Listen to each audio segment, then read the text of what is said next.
it's really powerful the way that we talk to ourselves and the way that we think about the thoughts that we have and that we approach the feelings that we have. And a lot of times, what we're feeling doesn't have to be what we're actually feeling. And a lot of times, like nervous and excitement and anxiety are the same thing. And we just need to make the active decision to be like, no, I'm not nervous. I'm excited about this. And it will completely change the whole experience that you have.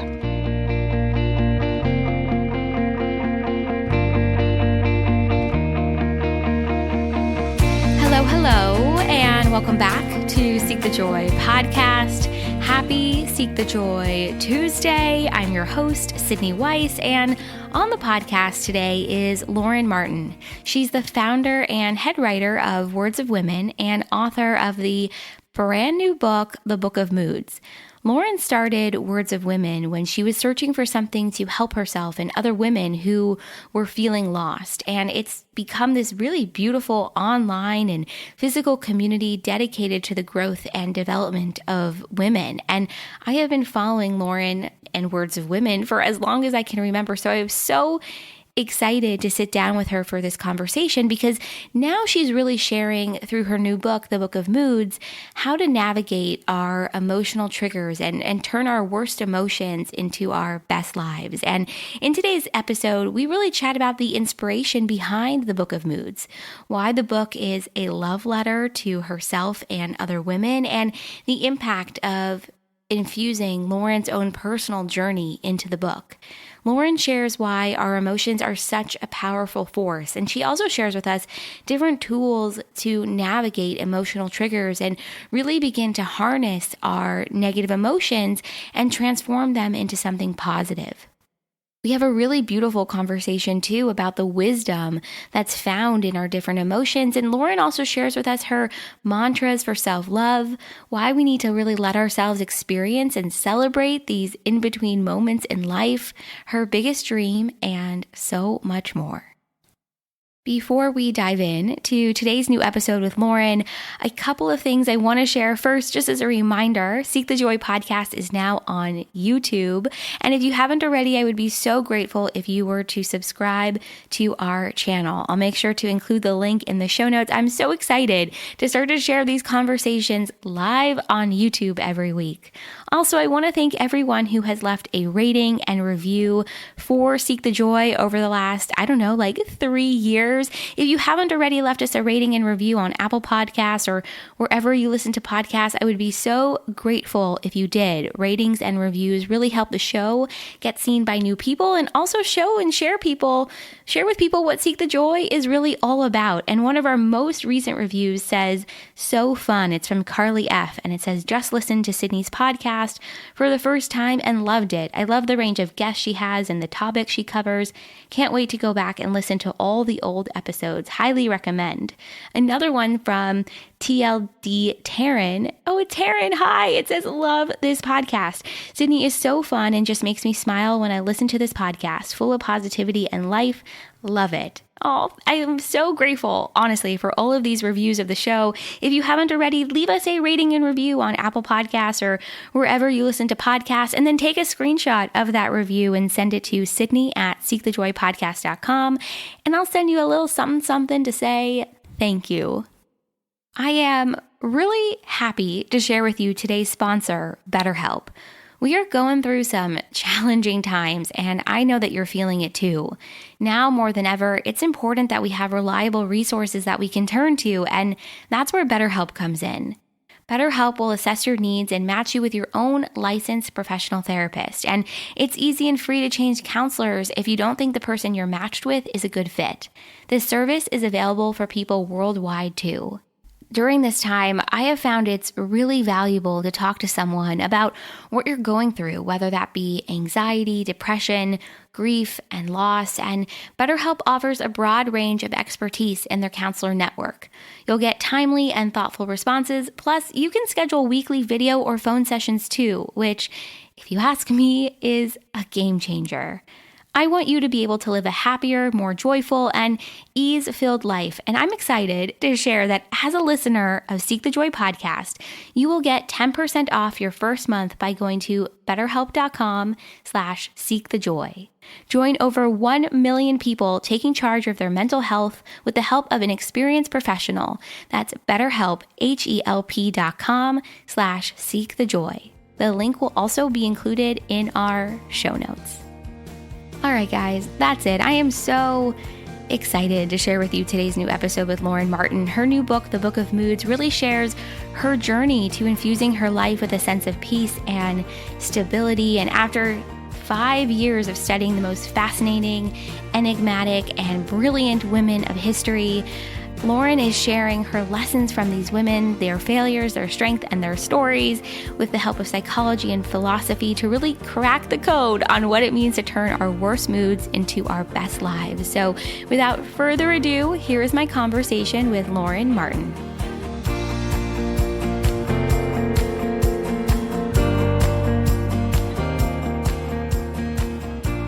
Lauren, I am really excited to have you on the podcast because I think what you've built both with Words of Women, but your new book, The Book of Moods, it's really timely and inspirational, but also this piece that I think is the most important is that it's really empowering, and you have facilitated conversations that focus on our emotions and our reactions and how they can both, I think, help us, but also maybe hurt us. So welcome to the podcast. I'm really excited to have you. Well, thank you so much. I'm excited to be here. I feel like, we are in this crazy time. And in a way, I was kind of nervous, like, oh, is this book kind of like silly with all we're going through? But I feel like now that we're home all the time and kind of forced to reevaluate our lives and the way we live our lives, it's actually fits really well because we are kind of forced to evaluate ourselves and our emotions and how we react to small and big things. Yeah, no, I think that's a good point, especially in the year 2020 and now, bleeding into 2021. You're right. We are home. We're handling things differently. I don't know about you, but I started working from home for the first time ever in 2020. And that brought along different curveballs and emotions and, moments of like total frustration throughout this entire pandemic. And what I love so much about your book is that you really infuse your own journey. You share your journey to finding a sense of peace and stability. So if we could, I would love to start there. What inspired the book? What has your journey been like? Let's start there. Yeah. So basically, about 5 years ago, I was living in New York. I, was on track with my dream job. I was writing for a major publication. I had just moved in with my boyfriend. Like life by all, outward accounts was great. And at the same time, I kept falling into these moods. Like these little things kept tripping me up and I wasn't like appreciating my life. So what happened was one night I came home from work and it had been a bad day and I was just in a bad mood. Like I just typical, like had a bad subway commute, long day at work, just wanted to get home. I get home and my boyfriend's cooking dinner and he's like super excited to see me. He's in a good mood and like he always is. And I'm just, miserable. And he, finally just cracks. He's like, I can't do this anymore. Like I can't live with someone who's, perpetually up and down, like constantly swinging into these bad moods. It's exhausting for me. And we kind of broke up for a little, and it was the first time I realized, like, oh my God, like my moods don't just affect me now that I'm living with someone, they affect other people. And my whole life I'd just been like, I deal with myself and whatever. But when you get older, you start to realize like, okay, if I want to have an actual partnership with someone, I need to take a look at myself. And maybe the way that I act and respond to things actually isn't working.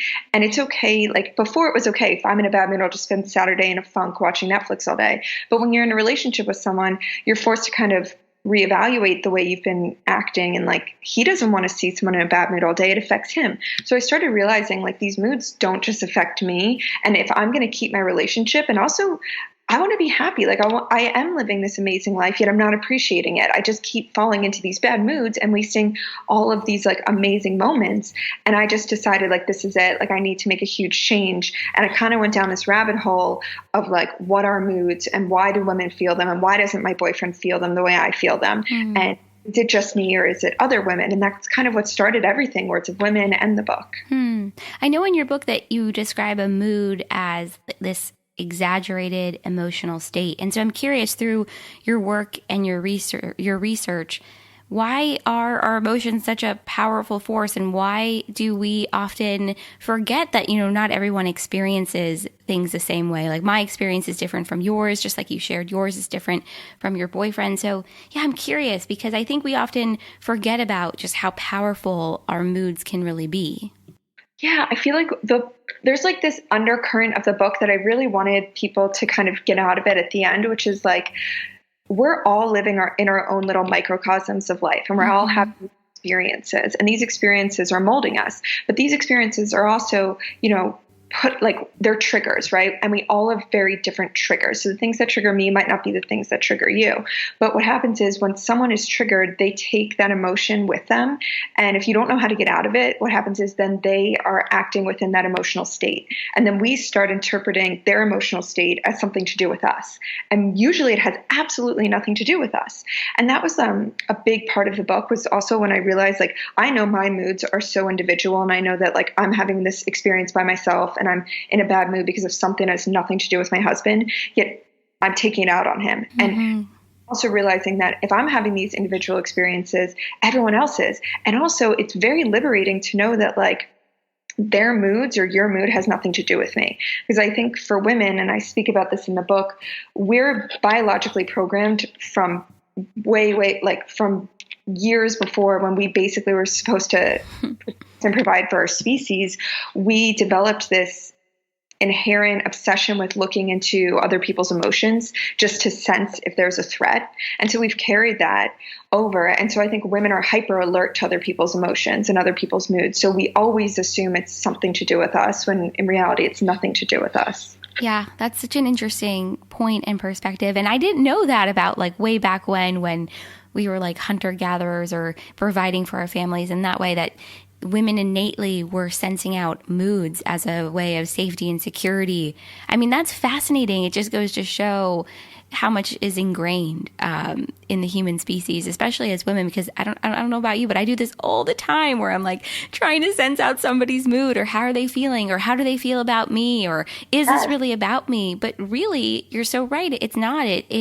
I remind myself this all the time. It actually has more to do with the other person, their experience, what they're feeling, more so than it does with how they feel about me or me at all. Exactly. And it's almost like egocentric of us to always assume that someone's reacting to us all the time, when usually they're not thinking about us at all. Yeah, that's a good point too. I love what you said earlier about emotional triggers and how your triggers might be different from mine. And I think in 2020 and this year alone, I mean, the world has been so tumultuous, and there have been so many changes, and there are so many triggers that are popping up for people, maybe new ones that we haven't even experienced before.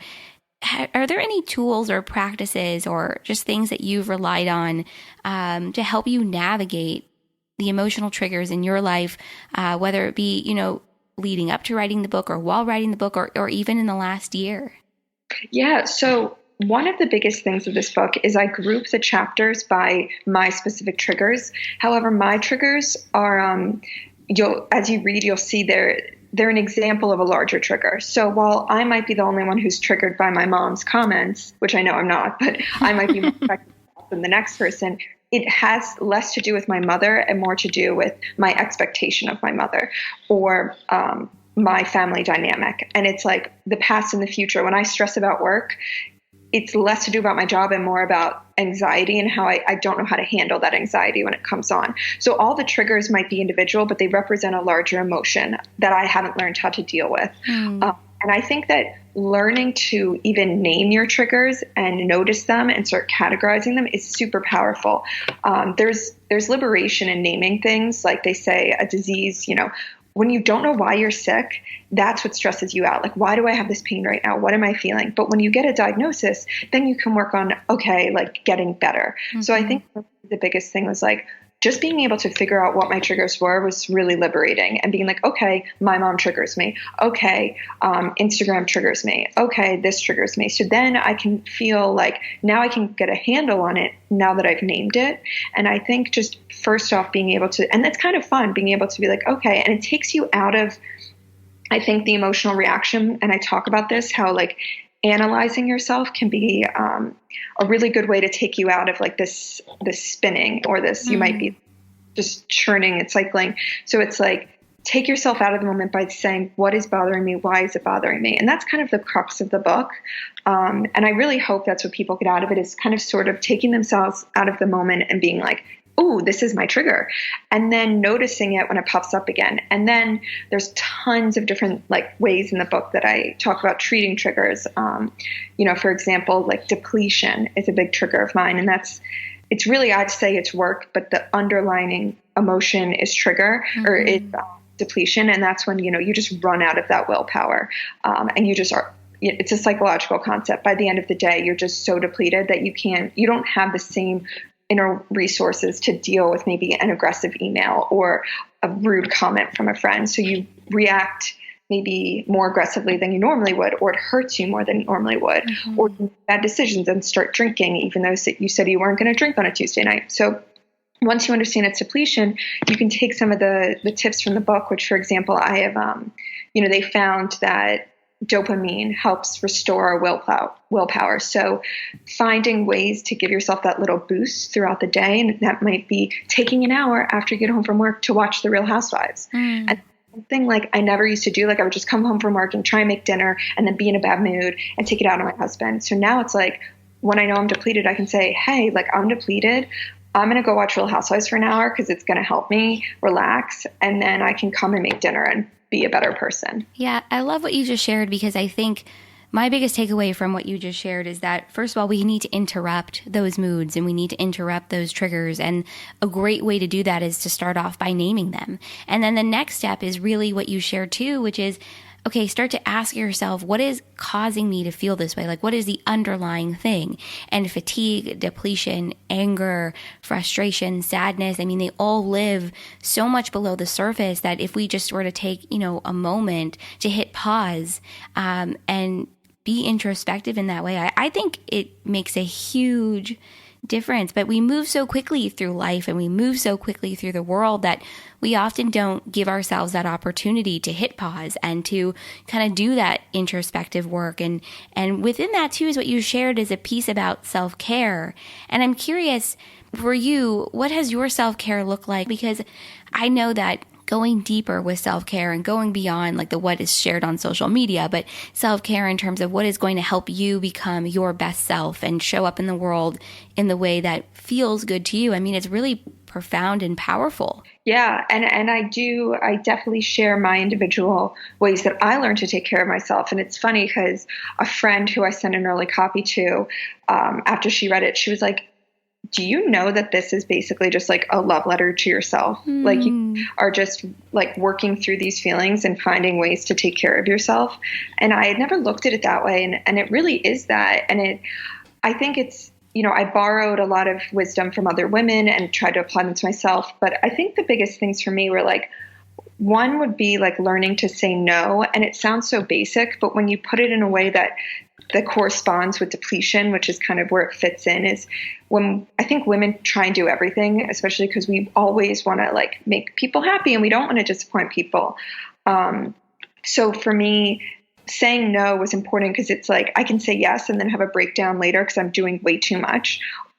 Or I can say no and disappoint that person maybe in the moment, but not embarrass myself and have a full-fledged breakdown later. With little things like that, kind of reframing how you think about yourself and how you think about the way you respond to others. Another big thing, obviously, was like building rituals into my life, like finding the time to take care of myself, not feeling guilty about like getting a New Yorker subscription because reading on the subway made me feel better and made me less stressed once I got to work. So things like that. And I have like a chapter on friendship and learning to kind of meet people where they are and not being so harsh on myself, and then becoming less harsh on others. So there's so many just different ways that I think the whole book is kind of a self-care. I love what you said, that it's a love letter to yourself, because I did read in the book that you help to approach or face head on these negative emotions and triggers, and kind of just really rewire your brain and your way of thinking through mantras of self-love. And I'm curious, what are those mantras that you've used and relied on, or are there ones that you use today that have been really powerful for you? So the ones that I automatically go to, and they correspond with different chapters, but the one I keep going back to is "You're not pretty like her, you're pretty like you." And that really helped me in a time when I was really insecure, and especially living in New York, and you're around all these beautiful people all the time, you're going to parties, and you start to feel like, I shouldn't be here. And you would see like a model on the subway, or you see someone on Instagram, and all of a sudden your self-worth completely diminishes. And that confidence a lot of times is what contributes to our mood. So like when you're not feeling your best self, you're not as confident, you're not as happy, you're not as easygoing. And so like I would look at myself in the mirror and feel ugly and then be in a mood. And that is such a waste of my day and of my life. So when I found that mantra, "You're not pretty like her, you're pretty like you," it just shifted something in me. Like, yeah, I'm not Emily Ratajkowski, but I'm me. And I have like this whole, repertoire of experiences and, things that are unique about me and beautiful about me. And so I like made that into a sticker and I put it on the back of my phone. So like when I was walking and I saw something that maybe triggered me, or I started to feel ugly, I would look at it, and it completely over time rewired my brain. And I still repeat the mantra. I obviously don't need the sticker now, but I find myself repeating it and I just always feel better. Another one is patience is not the ability to wait, but the ability to keep a good attitude while waiting. That's a Joyce Meyer quote that I've kind of turned into a mantra. And I really apply that to everything, especially in life when you feel like, things are happening for other people, success is happening, or things aren't happening to you. It's like we're in such a rush all the time, and we're constantly expecting like things to happen and good things to come. But really, life's kind of a waiting game, and it's what we do in the moments of waiting. And I used to think like, oh, just like get to the next thing. And I realized I was like wasting my life, and I was in a bad mood whenever I was like in line at CVS, or I was in a bad mood whenever I had to like wait for something, or when a friend of mine like, was starting to get, a lot of fame. I was like, oh, this isn't fair, or like, when's my turn? And then I realized I was wasting my life just like constantly having all this anxiety when I should just be having a good attitude while I'm waiting for my turn. I love the two mantras that you just shared, and the second one really spoke to me, and I find it to be really powerful because what you said about life is really what we do in these moments of waiting. I have felt like the last year has been one big moment of waiting, like waiting to see what happens next personally, but also on a collective global level, feeling frustrated maybe for so many of us, with our career or our relationships or with our families, or maybe you had big plans, and everything was put on hold.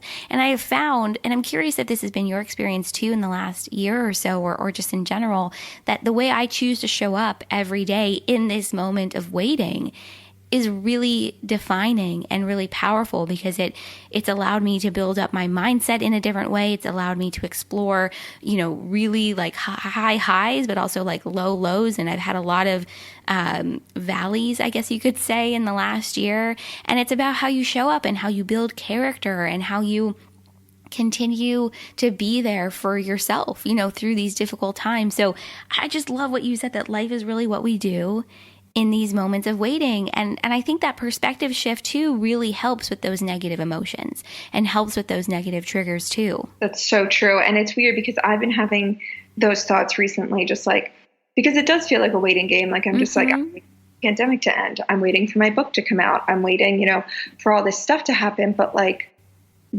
this is my life. Like I shouldn't just be waiting for it to happen. It's happening right now.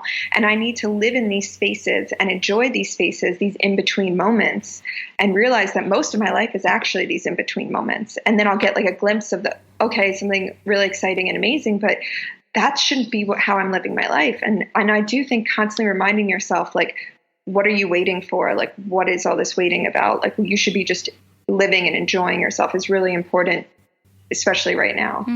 Yeah, I think that's a really good point too. And I think what you just said, that this is your life. This is your life now. And I think if we keep waiting for something to be perfect or waiting to come out of a pandemic, and in the case of the reality of our lives right now, we're going to be waiting for a really long time. I'm curious because we've been talking a lot about triggers and negative emotions, but a really huge aspect of your book is how we can really harness those negative emotions and triggers and move them, transform them into something positive and productive. And so if there's anybody listening who is, feeling that sense of anger or anxiety or frustration or restlessness and wants to transform it or transmute it into something positive and productive for themselves, where is a good place to start? I feel like a good place to start is really to, as we said, kind of acknowledge that you're having these moments or these reactions, because I think a lot of my life I lived denying it, kind of being like, it's a bad day, or I'm just creative, so I'm having these ups and downs, and kind of just really accepting that like you're in a funk or you're upset. And then it's hard for me to say because the book is full of like so many different ways, but I feel like the first thing is to kind of just be like, what is the mood like telling you? Like, what is this emotion telling you, and why is it telling you this? Mm-hmm. And then to kind of like start to think of ways that you can like pull yourself out of it, which I don't want to go through all the ways because there's at least like probably 15 or 20 of them in the book. Yeah. But I feel like the most important thing is to just like, when you find something that helps you get out of it, like there's this amazing quote, and it's like, I forget who it's by. It's like notice when you feel your best, what you're wearing, who you're with, what you're doing, and like recreate and repeat. That's kind of how I like to see it. Like notice the things that get you out of those funks, like that get you out of those spirals, even if right now it might take an hour, but like notice that you always get out of them. And that's the one beauty of moods and emotions, is like they change, we change. We're not always happy, but we're not always sad either. Right. And being able to accept like this is just a mood and it's going to change, and now I have the power to get myself out of it quicker if I would like to. But at the end of the day, you need to start recognizing like what has gotten me out of this. Maybe it's a good workout, like maybe it's talking to a friend, maybe it's watching just a TV show, turning your mind off. And when you start noticing the things, those are your ways, like those are your ways to get you out of it. You need to start finding like ways to employ that quicker, or ways that maybe if you're at work and you don't have access to like, you can't just say, finding something that will also like do this, have the same effect on you. Yeah, I think what you just said brings up a really good point, which is that there's a lot of wisdom in our emotions and a lot of wisdom in the way that we're feeling. And within those emotions, there's a lot of energy, and energy is constantly moving. And so our emotions are constantly moving, and they're temporary. And so what you said is having this knowing that you will get out of it because you've gotten out of that bad mood before.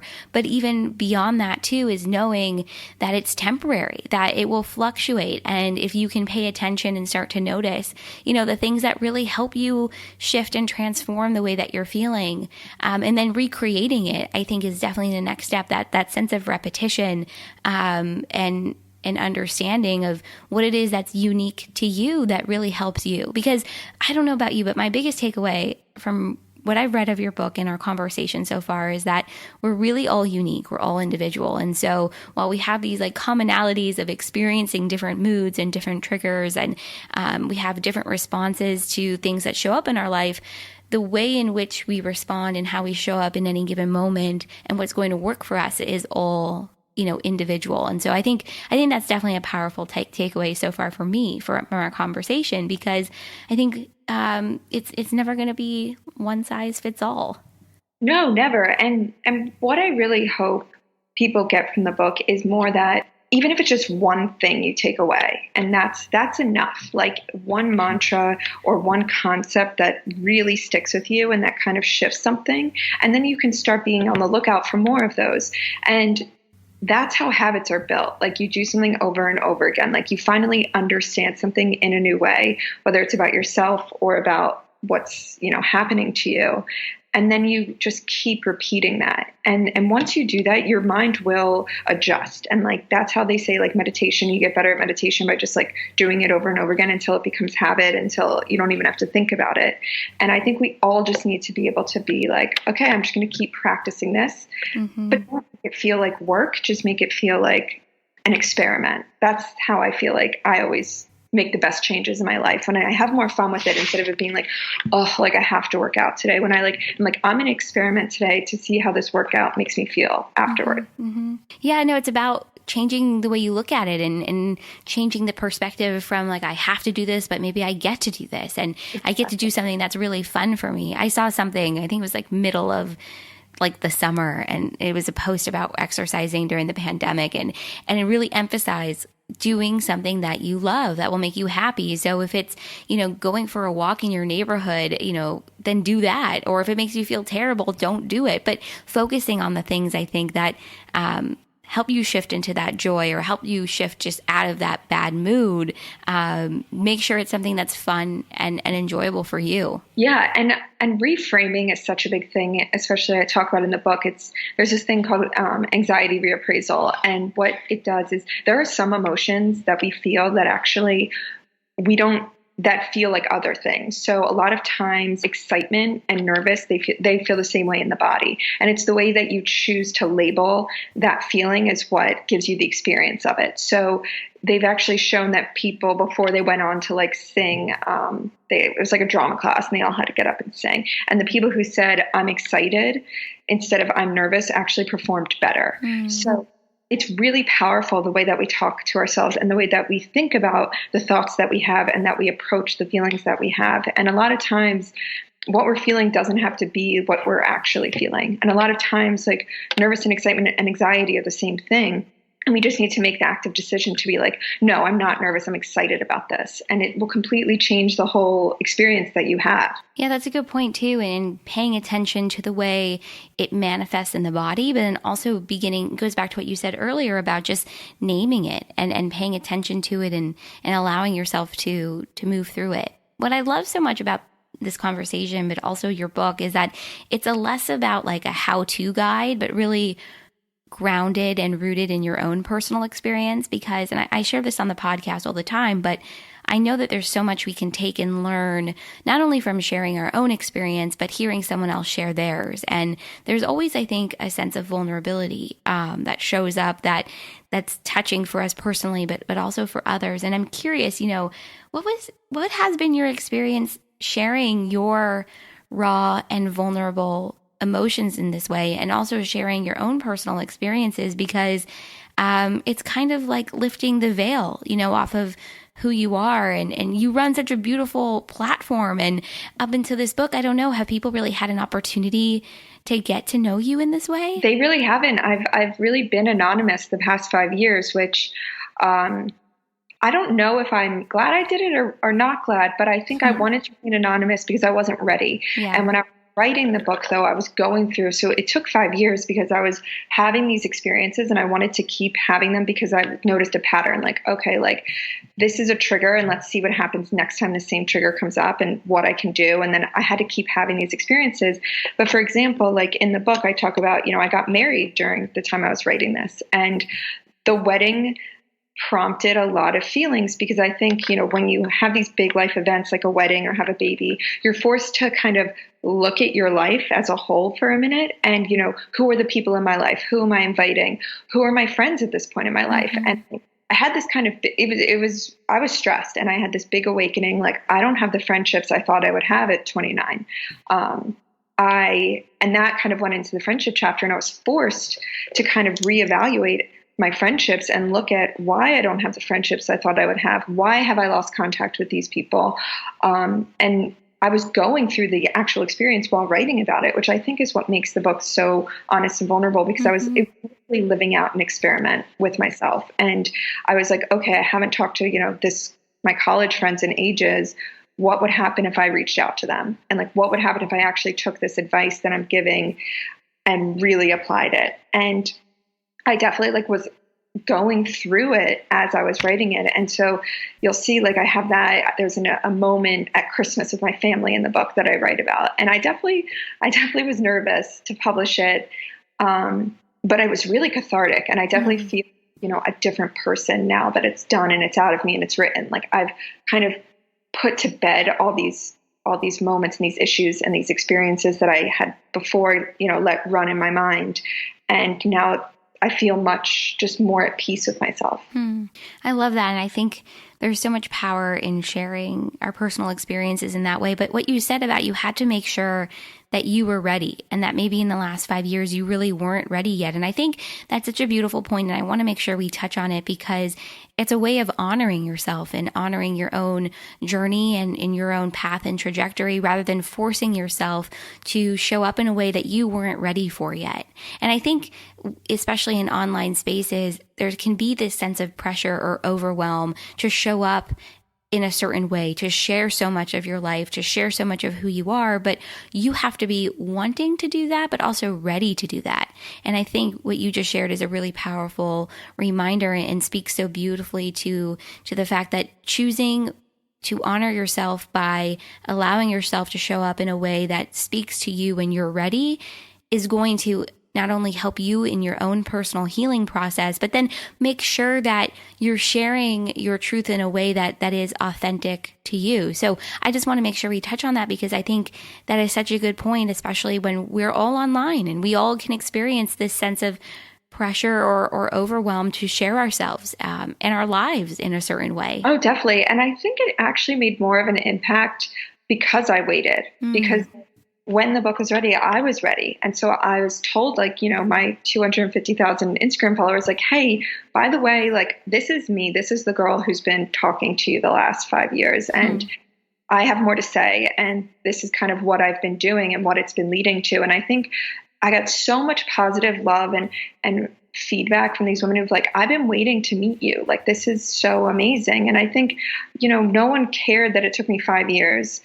I think what mattered was I showed up authentically when I was ready to show up, and people sense that. And I think people are so starved for authenticity because everything is so like, programmed and fake, and everyone's just so like perfect and with filters. And I come on now, and if I do like an Insta story, which I never did before, like I usually am not wearing makeup. I mean, sometimes if I have like an interview, I will be, but I try and just be like, this is who I am. And like, especially because I talk so much about beauty in the book and had to reconcile with that. Yeah.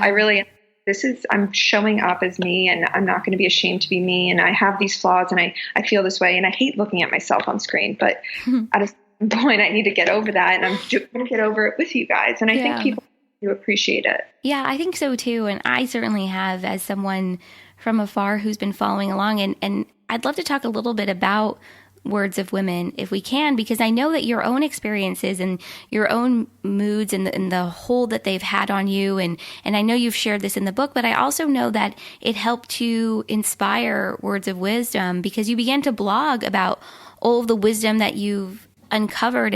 So I would love to talk a little bit about this community that you've built, because I think it's really powerful, and it speaks to your work and what you've been up to. Yeah, it's funny because I appreciate that because, when I started, I remember my sister, I think, was like, I think I had like 10,000 followers probably after like a year. And she was like, or 2 years. And she's like, how many more followers do you really think you're going to get from a quote account? And I was like, it's not a quote account. Like I'm trying to express that these feelings that we have, these other amazing, incredible women also feel the same way. And that's also the crux of the book, like knowing that you are not alone in feeling maybe lost, maybe feeling insecure, knowing that, you're not alone in these, because you can feel very isolated by your feelings. You can feel absolutely. Like I'm not the only one who feels this way. And that was the point. Like these women were helping me when I would read like, Isabella Rossellini also felt like insecure. And when I would read like these amazing women like Arianna Huffington also like couldn't sleep at night, like that made me feel better. And I just wanted to share that with other women. And I think that's why I kind of grew so organically, was because I wasn't trying to be like, it wasn't women empowerment. That wasn't like the goal. It was more like, I feel this way. Do you guys feel this way too? And in a way it is empowerment, to build a community and to know that you're not alone. But that's not how I looked at it back then. I just looked at it as like, there's so many women out there who probably feel how we feel, and we can learn from them. And we can also feel better knowing they felt the same way. And I also love their wisdom. And there's a lot of older women I feature on the account, like, Dame Judi Dench. And, she talks about the things that she wished she hadn't stressed about when she was younger. And I think women really resonate with that. And it does change us. And another thing was just, I wanted women to see something else when they were scrolling on Instagram, because as it's definitely a trigger for me. But when you're seeing like, oh, like hot girl at the beach, like hot girl, my best friend hang out without me with some other girl, like you start to feel like, oh, great, this feels terrible. And then you come across like a quote that has nothing to do with beauty, that has nothing to do with anything you think you have to be thinking about. And it's something that kind of reframes your thinking. And it might be about, success. It might just be about, how to love better. It might be about how to be a better, person, how to be a better daughter. And all of a sudden, like those superficial things that you were stressed about take kind of a back seat. And I thought, if women see this enough, maybe it'll start changing the way that we care, like we think about things and our priorities. The way we think about ourselves, the way we think about the world, the way we think about our place in the world and in our individual communities. I think it's really powerful because it goes back to what we were talking about at the very beginning of this conversation, that there's really a lot of wisdom within our experiences, our moods, our emotions. And if we can choose, I think, to harness that wisdom and hold on to it and be reflective and introspective and take a moment to really think on it, I think it's so powerful, and it's life-changing, because I think the instinct is to push these emotions away or to push these difficult feelings away. But what you've chosen to do is to harness it, to pull it together and to share it, to not only show people that they're not alone, which is something that you and I share in common. And that's definitely a mission and an impact of the podcast as well. But in addition to showing people that they're not alone, but also show them that, hey, there's a way through this. There's a way to express it and learn from it and move through it. And I think it's really powerful. I really appreciate that. Thank you. And the book is filled with a lot of stuff that I learned on my way and from Instagram, and like a lot of stories about women that I think it's weird. You'll hear a story about like, we think we understand people. Like you'll hear a story about Elizabeth Taylor and her like $7 million ring, but I tell like the true story of that ring and why she got that ring. And so it kind of, even though it's just a story about Elizabeth Taylor, what I hope is that it changes your perception of how you view people and how like you never really know the full story. So it's like in using these women's stories, I'm trying to get you to see a different way of thinking. I think you're definitely doing that. I have loved this conversation with you, Lauren, and I think it's going to be so timely for so many as we start 2021 and enter a new year. And I think now is the time to think about, our experiences and our emotions and how we can really use them to, harness our best selves and our best lives and move forward in a really, I think, positive way. And before we go, I want to ask you the question that I ask everybody that comes on the podcast, and that's, what is your biggest dream? My biggest dream is that this book will make everyone not change, but think about things just a little differently and start being a little kinder.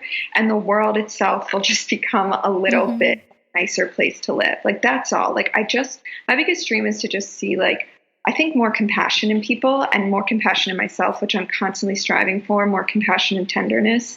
And I think that's why, like, this book, it's like a love letter to myself, but also a love letter to women, a love letter to the world. It's like, I just want to see more kindness. And like, that would probably be my biggest dream. I love that, because what comes from that space of self-compassion and kindness and introspection, like you've shared throughout this conversation, is kindness and compassion for others. And so I hope it'll be a domino effect too. That would be so beautiful and powerful. And I think the world needs it now more than ever.